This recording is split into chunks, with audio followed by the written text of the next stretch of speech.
파란 여러분 반갑습니다. 파이키!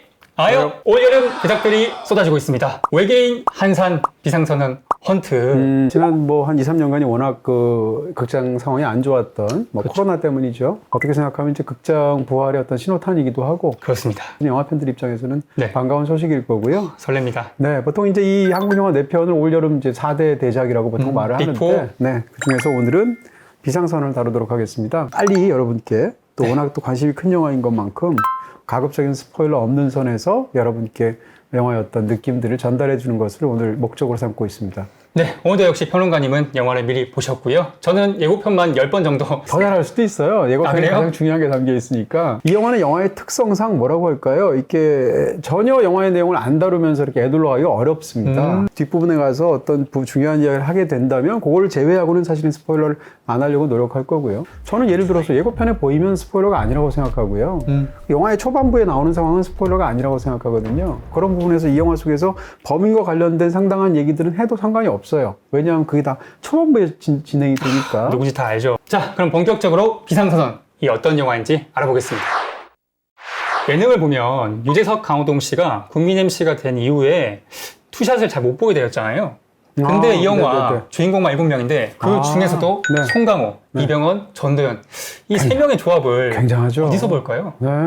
그러고 보니 세 사람이 다 만난 적은 없었던 것 같은 느낌도 드는데 기본적으로 이 영화는 이제 한재림 감독이 그동안 만들었던 4편 영화들이 다 화제작이었잖아요. 그렇습니다. 연예의 목적부터 시작해서 최근에 더킹까지 이제 한재림 감독의 5번째 영화다라는데도 관심이 가는 게 물론 있죠. 브로커 때도 그런 말을 하긴 했는데 브로커도 정말 초호화 캐스팅이잖아요. 근데 이 영화야말로 정말 굉장하다는 생각이 들어요. 영화제급. 네, 이 3명 말씀하셨는데 그 3분은 말할 것도 없고 그 외에 예를 들어서 임시완 씨 등장하잖아요. 그 다음에 김남길 씨 등장하죠. 그 다음에 영화마다 나오면 그 영화를 완전하게 단단하게 받쳐주는 분들이 있습니다. 예를 들면 김소진 씨 같은 분. 더킹에서도. 네, 그 다음에 또 이제 박혜준 씨 같은 분 이런 분들도 나오거든요. 이 영화의 라인업을 보면 정말 와 이분들의 개런티 합치면 얼마일까 이런 생각이 세속적인 생각이 들 정도로 궁금해요. 네, 이 초호화 캐스팅이란 말 우리가 관습적으로 하지만 네. 이 영화의 경우는 정말 그 말이 딱 맞는 그런 굉장한 캐스팅이다. 이 얘기를 할 수가 있을 것 같습니다. 이 영화에서 이제 좋았던 것 중에 하나를 먼저 일단 한마디를 드린다면 한국 재난 상황이지 않습니까? 항공기에서 벌어지는 테러 상황을 다루는 거잖아요. 그런 상황이다 보니까 그걸 막기 위해서 동분서주하는 사람들이 있잖아요. 기내에서는 누가 막겠어요? 승무원들이 막으려고 하고 비행기랑 같이 교신을 하는 또 뭐라고 할까요? 나라에서 네, 굉장히 중요한 무슨 장관이나 이런 사람들도 있을 거고 경찰도 있을 거 아니에요? 뭐 이런 식으로 정부의 어떤 사람들이라든지 이런 사람들이 나오는데 이 영화에서 굉장히 좀 약간 신선하게 보이는 것은 그런 자기 일을 해야 되는 사람들이 자기 일을 굉장히 열심히 하는 영화입니다.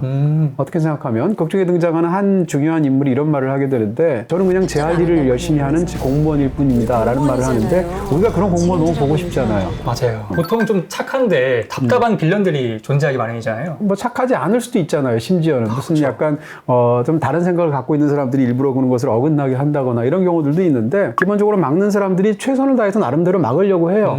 그래서 어떤 그런 것들을 보는 것 자체가 사실 안 그런 게 많아서 좀 신선하다는 생각을 했어요. 이 얘기를 하는 이유는 네. 이 영화의 배우들이 그런 느낌이에요.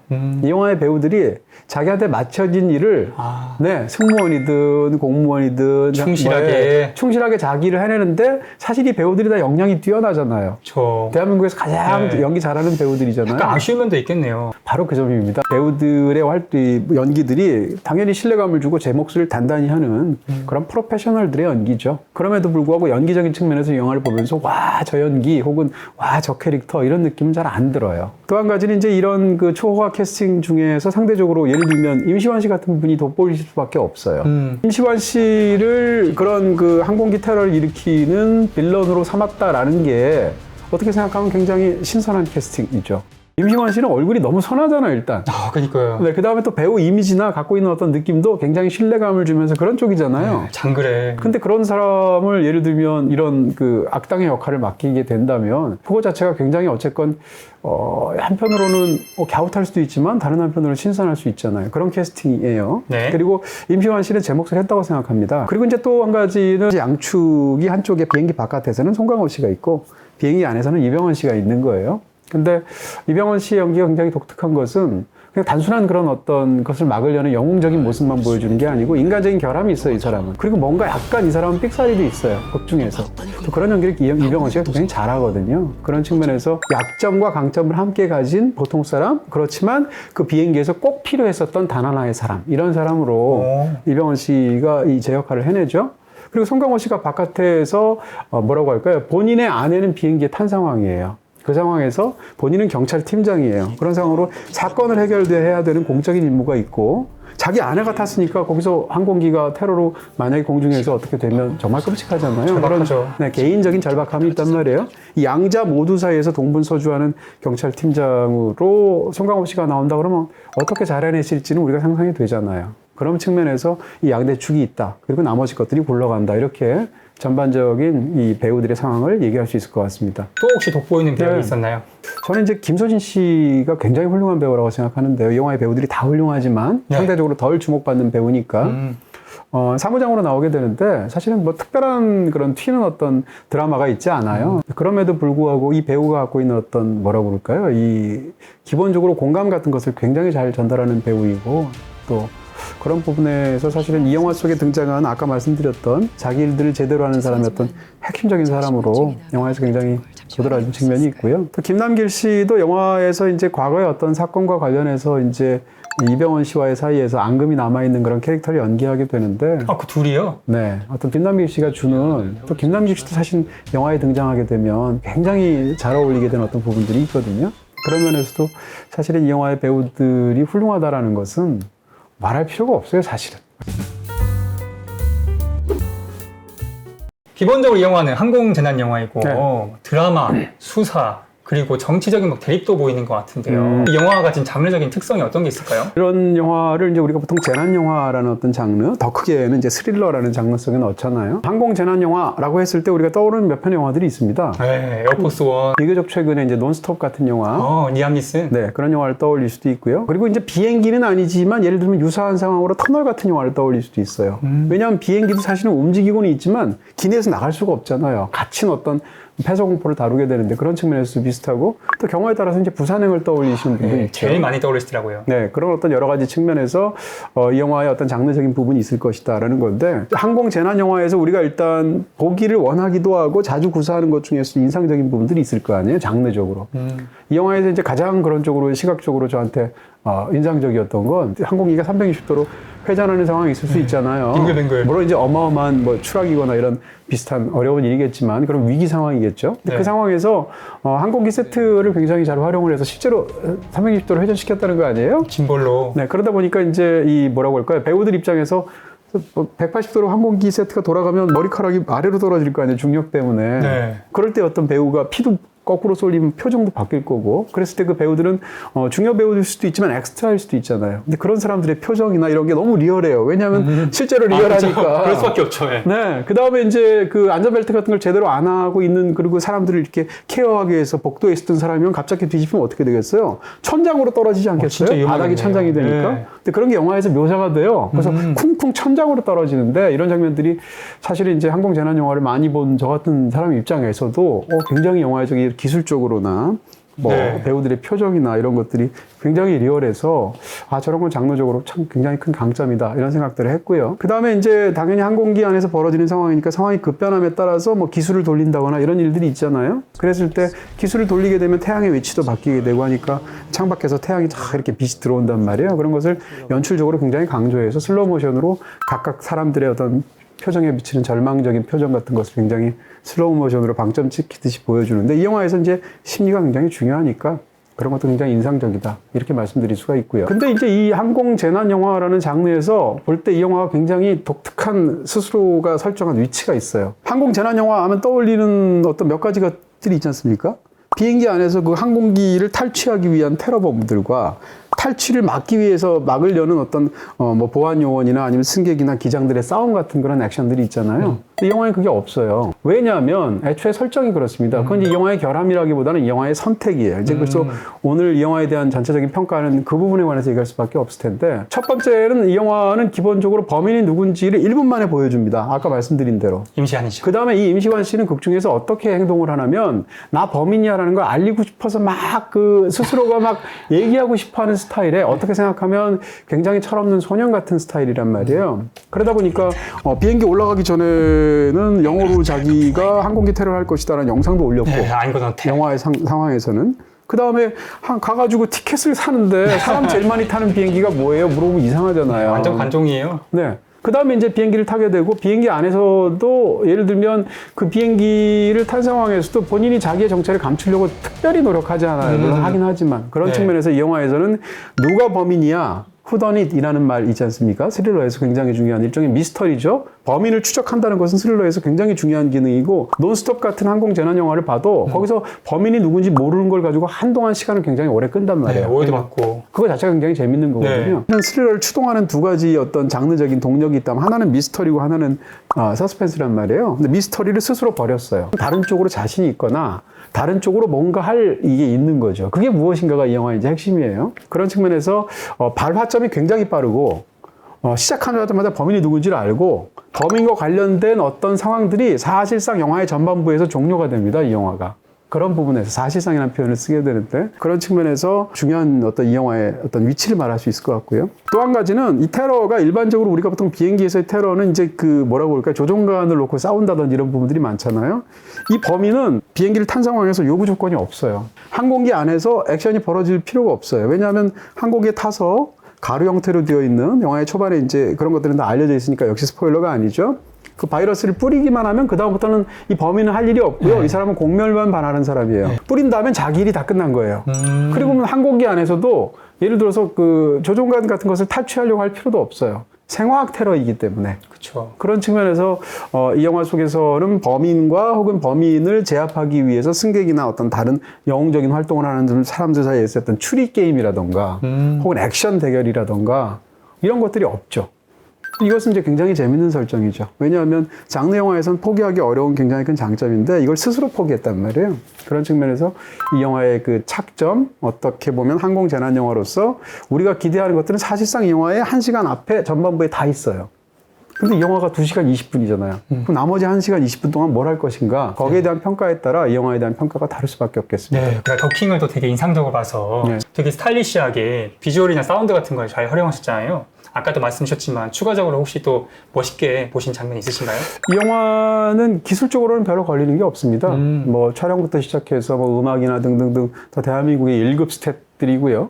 이 장르적으로 이렇게 기술적인 숙성도는 굉장히 높은 작품이다. 이렇게 얘기할 수 있습니다. 네, 그리고 이제 생화학 테러를 한다는 설정 때문에 생길 수 있는 어떤 다양한 것들을 잘 활용하기도 하죠. 점점 번져가는 이 기운. 옆에 탄 사람이 갑자기 스포가 생긴다든지 나는 괜찮은 줄 알았는데 나도 갑자기 증상이 나타나든지 이랬을 때 잠복기도 있고. 네, 그런 부분에서 이 승객들 사이에서의 어떤 그 편차, 시차 이런 것들 때문에 그런 어떤 심리들 같은 것이 이렇게 쫙 뭔가 심리 자체가 바이러스처럼 불안감이 번지지 않겠어요? 네, 그 예고편에서의 그 경멸하는 듯한 시선이 되게 무서웠어요. 네, 근데 이제 본인도 예외가 아니라는 것도 영화가 보여주기도 하고 네. 그런 면에서 어떤 이 사람들 사이에서 그런 어떤 불안한 감정 혹은 두려운 감정 혹은 누구를 배제시키고 싶은 감정 같은 것이 마치 바이러스처럼 퍼져나가는 것들을 영화가 잘 묘사하고 있기도 합니다. 헐, 너 그거 안 받았어? 인터넷과 IPTV 가입할 때 놓치면 안 되는 헐인. 헐인? 응, 헐 할 만큼 놀라운 할인이어서 헐인. 딴 데는 없어서. 헐. 기본 할인에 30% 더. 헐 대박. 이게 뭐냐고? 더슬림 더슬림 요금제. 260억 원의 제작비를 들이고도 1년 넘게 개봉을 미룬 이 영화의 승부수가 또 있을까요? 네, 이 영화의 승부수는 조금 전에 제가 말씀드린 것은 연장선상이 되겠습니다. 그렇죠. 영화는 이제 140분짜리 140여 분의 러닝타임을 갖고 있다는 걸 우리는 알고 영화를 보잖아요. 네. 그런 상황에서 영화를 한 1시간쯤 보면 이 상황이 사실상 종결된 것처럼 보여요. 자세히 말할 수는 없고요. 네. 그 다음에 이제 거기서 30분이 더 가면 그러니까 1시간 반까지는 이 인물들 각자의 우리가 감춰졌던 어떤 드라마적인 뒷사연들이 있을 거 아니에요. 거기에 탄 사람이든 이병헌의 사연, 송강호의 사연 혹은 범인의 사연 등등이 있을 거 아니에요. 그러지 많죠. 이런 것들이 다 어느 정도 상당히 해결이 다 되는 것 같아요.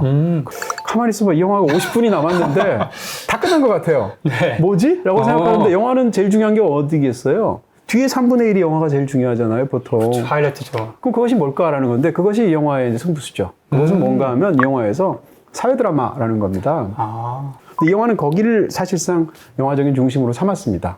다시 말하면 이 영화는 다 보고 나면 이야기가 제일 중요한 영화예요. 안 그렇게 보이지만. 네. 그리고 그 속에서의 인물 각자의 선택이 중요하고 스토리의 라인이 흐름이 굉장히 중요한 영화예요. 그래서 그게 이제 관객을 설득할 수 있느냐의 어떤 중심이 있을 거고요. 50분은 굉장히 긴 시간이거든요. 그쵸. 근데 뒤에 한 50분 동안 다양한 반전들이 생깁니다. 이야기상으로. 그 상황에서 이제 이 비행기의 운명을 놓고 예를 들면 뭐 4분 오열되는 나라의 상황을 보여준다거나 기내에서 서로 다른 반응을 보여준다거나 이런 식으로 하게 되는데 그 부분이 결국은 이 영화에 대한 인상을 결정하게 되지 않을까 싶은 거죠. 한재린 감독의 전작들 관상이나 더킹을 네, 보면 네. 처음엔 유쾌했다가 뒤로 갈수록 메시지가 뚜렷해지는 것 같은데요. 그러네요. 이번 네. 영화의 사회 비판적인 메시지가 최근에 저희가 또 팬데믹을 겪기도 했고 시적절했을 것 같은데 네. 인상적이었나요? 그걸 이제 두 가지로 나눠서 말하고 싶습니다. 첫 번째는 일단 우리가 굉장히 익숙하게 느껴지는 어떤 부분일 텐데 네. 예를 들면 이게 생화학 테러란 말이에요. 바이러스. 네, 그러니까 기체를 폭파시켜서 모두를 몰살시키겠다라고 한다면 승객 입장은 다 똑같잖아요. 기체가 터지면 다 죽잖아요. 혹은 안 터지거나 무사히 착륙하면 다 살잖아요. 근데 그게 아니라 생화학 테러를 한다라고 하면 상대적으로 발병하는 사람이 있고 발병이 안 되는 사람도 있고 발병이 늦은 사람도 있을 거 아니에요. 갈라쳐지는군요. 그렇죠. 이제 그걸 이제 이 영화에서 굉장히 중요하게 다루게 되는 것이고요. 그러다 보니까 이제 극 중에서 이제 몇 가지 어떤 그런 굉장히 사회 비판적인 시선을 갖고 있는 묘사들이 있습니다. 예를 들면 이 영화에는 어떤 계급적인 맥락 같은 게 들어가 있어요. 예를 들어서 비즈니스석에 있는 사람이 화장실에 가려고 하는데 사람이 있으니까 이코노미 쪽 화장실을 이용하는 거예요. 근데 갔는데 거기서 처음 이제 임시완 씨가 이제 장치해 놓은 그 가루를 노출이 돼서 이제 최초의 희생자가 되는 사람인데 영화의 초반이니까 말해도 되고요. 근데 화장실에 들어가다 나오는데 가루가 떨어지고 그러니까 스튜어디스를 불러서 야단을 치죠. 그러면서 이코노미 화장실의 수준을 깔보면서 수준들 말이야 이러고 이제 얘기하면서 가게 되는데 이런 것은 이제 비즈니스석에 있는 사람이 갖고 있는 어떤 계급적인 오만함 같은 걸 보여주는 흔한 묘사란 말이에요. 그쵸. 이런 묘사라든지 아니면 이제 영화에서 본격적으로 상황이 되게 되면 이제 바이러스 때문에 수포가 막 생기는 사람들도 있고 아직 그런 게 없는 사람도 있으니까 일단 양쪽을 나누는 거죠. 그래서 앞쪽에는 아직 그런 조짐이 전혀 없는 안전해 보이는 사람들, 뒤쪽에는 치료를 받아야 되고 좀 위험해 보이니까 격리해야 되는 사람들 나누게 되는데 그 과정에서 당연히 경론이 있지 않겠어요? 그 과정에서 예를 들면 아토피 걸린 아이를 뭐 스포가 아니냐고 밀어붙여서 서로 이제 옥시각시 싸운다거나 혹은 어떤 그 여학생들을 어떤 특정한 사람이 이제 뒤로 가라고 막 윽박 지른다라거나 어떤 한 남자 승객이 이제 그런 걸 주도하게 되는데요. 가장 쉽게 얘기하면 순한맛 김의성이에요.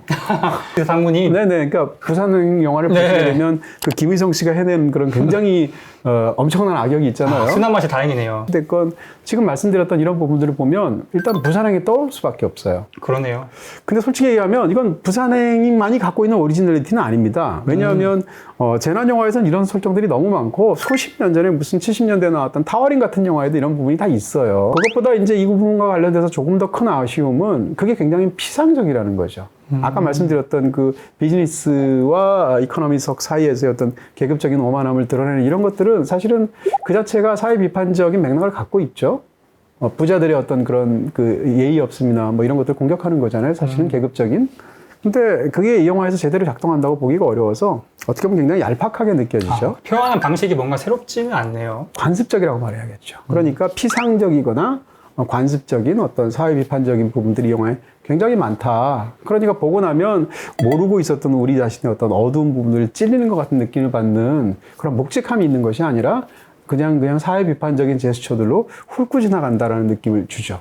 그리고 또 이제 이런 영화가 흔히 그런 것처럼 뭐라고 할까요? 이제 상대적인 어떤 민족주의적인 감정을 굉장히 즉각적으로 자극해서 어떤 효과를 얻어내는 그런 부분들도 있어요. 예를 들면 뭐 극중에 등장하는 일본과의 관계라거나 이런 부분에서도 사실은 그게 이 영화의 플러스가 될 것인가를 생각하면 좀 의심스러운 부분이 있죠. 네, 말씀 주신 사회 드라마 재난 그 자체보다 사람들 군상에 대해서 집중했다고 볼 수 있는데요. 이 영화 후반부를 보면 그래서 감동적인 휴먼 드라마였나요? 아니면 자기적인 심파였나요? 우리가 이제 재난 영화에서 결국 보고 싶어하는 건 두 가지예요. 하나는 뭐가 하면 네. 그 재난이 얼마나 사실적이어서 그 재난이 닥칠 때 어떤 그런 상황을 약간 뭐라고 할까요? 관객 입장에서 조마조마하면서도 다른 한편으로는 또 어떻게 보면 즐긴다고 볼 수 있죠. 안전하게 극장 안에서. 또 한 가지는 뭔가 하면 그런 그 거대한 뭐 인간이 만든 재난이건 아니면 자연이 만든 재난이건 그 속에서 불굴의 의지로 결국은 그것을 물리치는 살아남는 사람들의 휴먼 드라마 이 두 가지잖아요. 근데 이 영화에서 사실은 이제 악은 어떻게 생각하면 뭐라고 할까요? 갑자기 끼어든 악, 피할 수 없는 악, 우연적인 악 이런 거예요. 영화를 다 보고 나면. 왜냐하면 이 범인과 관련된 어떤 범행 동기라는 게 있을 텐데 그게 영화에서 완벽하게 이거다라고 탁 측정되지 않거든요. 그런 상황에서 만약에 삶에서 혹은 이 세계에 어떤 거대한 비극으로서의 악이 들어왔다고 쳐봐요. 우리가 막을 수 없는 어떤 악. 그랬을 때 중요한 건 뭐겠습니까? 그랬을 때 우리는 어떤 판단을 해야 하는가? 어떻게 거기에 맞서야 되는가? 이런 걸 다루지 않겠습니까? 네. 그게 이 영화의 핵심이라는 거예요. 저는 사실은 이 영화에서 가장 위험할 수도 있고 가장 개인적으로 갸우뚱하기도 하고 이상하다고 생각한 게 바로 그 부분입니다. 이 영화의 이제 마지막 장면, 이제 말씀을 드려야 되는데 이 영화의 종반부에 대해서 여기서부터는 이제 영화를 만약에 이 부분이 걸리시는 분들이라면 지금부터 절대 보지 마시고요. 광고 나갑니다. 이 영화의 종반부에서 인물들이 어떤 결정을 하게 돼요. 이 영화는 굉장히 피학적인 집단주의를 덕목이나 어떤 고귀한 희생으로 포장하고 있는 게 아닌가? 이런 생각이 드는 거예요. 집단주의를 포장했다고요? 이 영화의 논리를 약간 구조화해서 말을 한다면 집단에 폐를 끼치지 않기 위해서 본인이 잘못한 게 없음에도 불구하고 스스로 퇴장해야 된다.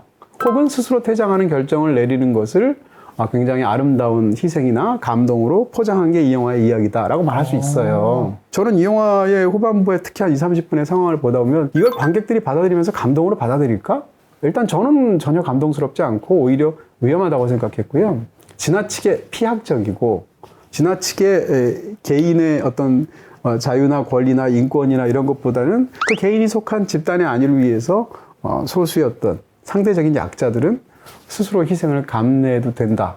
혹은 그것이야말로 인간이 굉장히 숭고한 휴먼 드라마의 한 지점이다라고 말하는 영화 같단 말이에요. 네. 이건 제 느낌이고요. 네. 보시는 분들에 따라서는 그것을 굉장히 감동으로 받아들일 수 있겠죠. 왜냐하면 영화 자체가 사실은 그렇게 하고 있으니까 그런 부분에서 다를 수 있겠다. 다만 이제 평론가 혹은 한 명의 관객으로서 저는 굉장히 이상한 사회 드라마라는 생각이 들었고요. 그리고 마지막 상황까지 끌고 가는 전개도 자연스럽지 않고 뭔가 자기적이었죠. 후반부에 예를 들면 이미 50분이나 이렇게 많이 남겨져 있는 상황이고 거기다 핵심을 두기 위해서 후반부에 너무 많은 반전을 넣어요. 근데 반전들이 다 사회 드라마로서의 반전이고요. 그런 상황에서 반전을 넣는 과정에서 감동의 포인트로 생각한 부분이 있을 것이고 굉장히 극적인 재미를 생각하는 부분이 있을 텐데 이게 사실은 클라이맥스를 위한 클라이맥스이기도 하고 그리고 그것이 갖고 있는 어떤 개연성이나 혹은 사람들을 설득할 수 있는지의 문제 그리고 과연 이것이 감동인가의 문제 등등까지 사실은 이 후반부는 굉장히 사람에 따라서 논란적일 수 있겠죠. 네, 이야기와 메시지의 설득력에 중점을 두고 보시면 또 좋을 것 같습니다. 네, 그래도 이 영화가 2시간 20분 동안 긴장감을 한시도 놓칠 수가 없잖아요. 그런 면에서는 또 재밌는 영화라고 할 수 있을까요? 관객의 시선을 계속 붙들고 가는 영화인 거죠. 그건 사실이고요. 영화 속에서 뭐가 계속 있잖아요. 네, 시작부터. 네, 1시간 동안은 어떤 그런 굉장히 이 장르에서 우리가 기대하는 것들이 꽉 차져 있고 그 다음에 나머지 또 1시간 20분 동안에는 드라마적인 굴곡이 엄청나거든요. 이 영화의 상황이 사실은 한국이 그렇기도 한데 기내에서의 상황과 한국의 어떤 일반적인 여론과 이런 것들이 서로 계속 즉각적으로 교신이 되는 상황이에요. 인터넷으로. 네, 기내임에도 불구하고 그렇게 전제가 되어 있어서 전반부에 등장하는 장르적인 묘사나 후반부에 들어가는 어떤 드라마적인 굴곡이나 이런 것들이 계속 그것을 흥미를 잃지 않고 관객의 입장에서 끝까지 보게 만드는 그런 작품이기도 하죠. 항공재난 영화, 재미있게 보실 수 있는 영화를 또 몇 가지 추천드리겠습니다. 네, 이 기회에 한번 이제 항공기라는 데서 우리가 항상 타고 갈 때 약간 마음 불안하지 않습니까? 맞아요. 실제로 승객으로 타고 특히 갈 이륙할 때. 네, 사실은 항공기에서 그렇게 사고를 당할 확률이 굉장히 적잖아요. 그럼에도 불구하고 이 기내의 특수성 때문인데 다양한 어떤 영화들이 있습니다. 대표적으로 이제 이런 그 테러 상황 같은 것하고 관련된 에어포스 원 같은 유명한 영화가 있고요. 또 아까 말씀드렸던 리암 니슨 나왔던 논스톱. 논스톱이라는 작품도 있고요. 그리고 이제 아예 실화에서 오게 된 또 굉장히 잘 만든 두 편의 영화가 있어요. 허드슨 강의 기적이라고 부제가 붙어있는 설리라는 클린트 이스트우드 영화가 있고요. 네, 강에 착륙하죠. 네, 그 다음에 또 9.11 테러 때 있었던 실제 사건을 굉장히 박진감 넘치게 그러면 사실감 넘치게 묘사했던 플라이트 93이라는 영화도 있습니다. 네. 이런 영화들 한번 쭉 같이 보시는 것도 좋지 않을까 싶습니다. 평론가님이 추천주신 플라이트 93, 논스톱, 설리 허드슨 강의 기적, 그리고 에어포스 원은 BTV, 그리고 모바일 BTV에서 보실 수 있습니다. 전반적으로 다시 얘기해 주시겠어요? 네, 영화를 보는 동안 딴 생각 안 들게 만드는 영화이고요. 그 시간 동안 드라마면 드라마, 장르적이면 장르적으로 관객을 계속 끌고 가는 그런 스타일의 영화입니다. 그럼에도 불구하고 특히 이제 중반과 후반과 어떤 사회 드라마서의 부분에 있어서는 사실은 좀 아쉬운 부분도 있기도 하고 또 그다음에 약간 깊이감이 결여된 부분도 있지 않을까 정도로 정리할 수 있겠습니다. 올 여름에 기다렸던 화제작들이 많이 개봉해서 저 또한 많이 설레고요. 극장가가 다시금 살아났으면 좋겠습니다. 다음 시간에 뵙겠습니다. 파이가 타임, 파이야.